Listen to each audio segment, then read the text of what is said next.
So we have right versus wrong. Now, this is hard. This is a hard game I'm going to play with you right now, so I'm asking you just to consider the possibility that this might be accurate. It might be true for you. It's true for me. It doesn't have to be true for you. I was raised in a world religiously where I was taught there was right and there was wrong. Like that blatantly there was right and there was wrong. Here was the problem. Most of the things that I was told were right, okay, inside of this were not things I'd actually experientially come to know as right. They were also referenced as good. They were also referenced as righteous. These were the right, righteous, good things that you should be about. Here is the checklist that will get you to the good place. Hit the checklist. Over here on this side is the naughty list. This is the didn't do the way you're supposed to. These were the bad things. These were the wrong, the wicked, and the bad.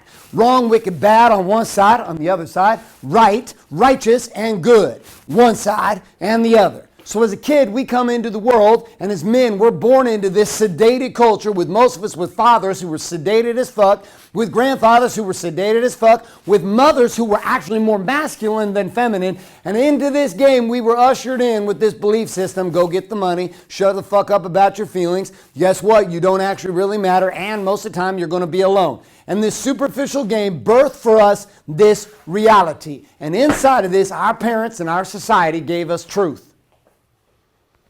And we were raised with it. We were raised with this truth.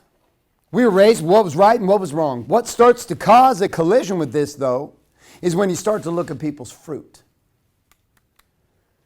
See, back in 2009, I just took a step back. My wife and I left the religions we were raised in. We left the belief systems we were part of. We moved away from the cities that we lived in. We stopped associating with the people we'd associated with for years. We distanced ourselves for 2 years from our family. And inside of that place, we were committed to finding one outcome. Not what was right. We were committed to finding out something more powerful. We were committed to finding out what was working. Because, see, we had done this. We had done the right list and the wrong list. I had done all the things that my family had told me I should do for a decade. Do it right, do it right, do it right, and you will be blessed. Do it right, do it right, do it right, and you will be blessed. And anybody who wasn't doing it my way was doing it the wrong way. And now you watch religions battle. You watch systems of organization and money battle. You watch political systems battle. You watch this happen in the United States with Democratic and Republican parties.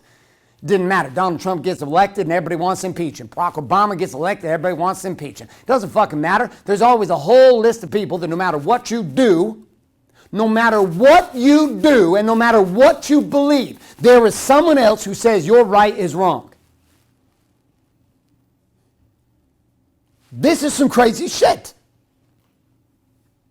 Now, some of you raised up in little tiny little pocket towns, little bubble communities. You never traveled the world. You've never experienced other cultures. You've never considered or tried on. This was the thing so funny to me. People religiously will come to me to try to convert me, and the minute I get them to say, hey, well, are you open to the possibility of looking at something else? I have friends that are Muslim, Jewish, Christian, every denomination, Mormon, Catholic, born-again Christian, Southern Baptist, you name it, in the spiritual path. Yet most of these men and most of these people, if you conflict with anything they say is right, you are immediately wrong. And the problem is everybody's looking at the perspectives. They're saying the perspective is fucking wrong. They're saying the belief system is wrong. You got it wrong. Yet I realized really quickly the fastest way to determine whether or not something was working and not working was to transcend all this fighting bullshit on the bottom level and say, what if we just look at the fruit? What if we just look at the fruit? By their fruit you shall know them, the good book, the Bible says. By their fruit you shall know them. One of the great teachers, leaders, spiritual guides of the world, Jesus Christ said, by their fruit you shall know them, transcended the game. Love God. Love God with all your heart, mind, and strength. And at the same time, love your brother.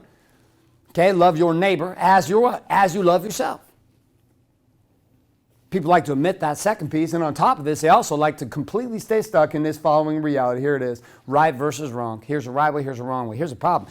My old self, 7 years ago, look at my current self, even though I was fucking hurting, broken, and frustrated, and disappointed, and disconnected, my fruit did not prove that what I was doing was working. I wasn't wrong in what I was doing. I wasn't wrong. I wasn't wrong, it just wasn't working. I've been married, I've been divorced. I was almost divorced the second time. Was my first marriage wrong? Nope. I have a 17-year-old son about to graduate from high school, going to play football at University of Ottawa in Canada as a kicker. Fucking love this kid. Is he a mistake? No, he's not a mistake. Was that marriage a mistake? No. Was that marriage bad? Was it right? Was it wrong? People would tell me that was the wrong woman to be with. Not the wrong woman to be with. It was just a relationship that didn't work. It didn't work. The business moves you make, did it produce results? Did it not? It wasn't that you made a wrong move. It's that you made a move that wasn't working. I'm going to have you consider that one of the fastest perspectives of changing the way you operate on a day-to-day basis, one of the fastest ways to experience power inside of your life is to pull yourself back, not from the sense that there isn't a right and wrong. You know inside of yourself there's a right and wrong for you. For you. They're your values, your morals. I'm not asking you to violate those. What I'm asking you to consider is the following possibility. That maybe the reason why your life doesn't work the way you want it to be, and the reason why your life is not moving quickly, the reason why your growth curve has not been vertical is because of one following principle, and that is you keep looking for the right answer. Your entire world is broken into this black and white, right and wrong, instead of looking at the one thing that actually has your purpose in being here in life, and it isn't to be right. I'm going to have you consider your purpose in life is not to be perfect, it's to expand. And that purpose of expansion requires you to fuck things up. It requires you to make decisions on a daily basis endowed by God with agency, to choose. To choose every single day how you choose to play. Every single day you wake up. You and I, we woke up with the same amount of time.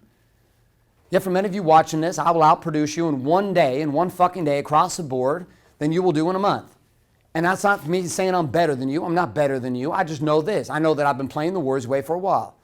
I've been playing the Warriors way since 2008 when I first conceived it inside of my own journals and began living it from 2008 to 2012, of which I started sharing with other men. And inside of this, I stripped away the perspective of right and wrong, and I simply woke up every single day and I asked myself, did what I do work? And did it not work? And how would I know? Did it give me what I wanted? Did it give me the target that I was looking towards? I had tried the right and wrong game in my marriage for literally 13 years. And what I ended up with was a marriage filled with tears. And then one day, this huge truth awakened inside of me. So maybe I got to stop being so hard on everybody, including me. What if people had freedom to choose and to make mistakes? What if the purpose of your life was not to get it right? And what if the purpose of your life was not to be perfect? What if the purpose of your life was expansion? What if God simply wanted you to become more today than you were yesterday? And what if the fastest way to fuck that up is to live in a game of right and wrong, bad and good, righteous and wicked? What if the fastest path to expansion was to simply have the courage to look at your life and say, this part of my life is not working? I'm not bad, I'm not awful, I'm not a fucking sinner, I'm not going to hell, I'm not all these things. What if the power was found simply in just saying, man, this was not working? And how would I know? Because here's what I want, here's what I have, and I'm going to change that perspective. I'm going to learn from this growth curve. I'm going to make a new decision. I'm going to come over here. When I took my life on this way, my kids accelerated, my wife accelerated, my marriage accelerated, my life accelerated. I heard the voice of God inside of me deeper and richer than I'd ever heard it my entire life. And I realized that the person who had kept me a slave, even though I'd been saved, was myself.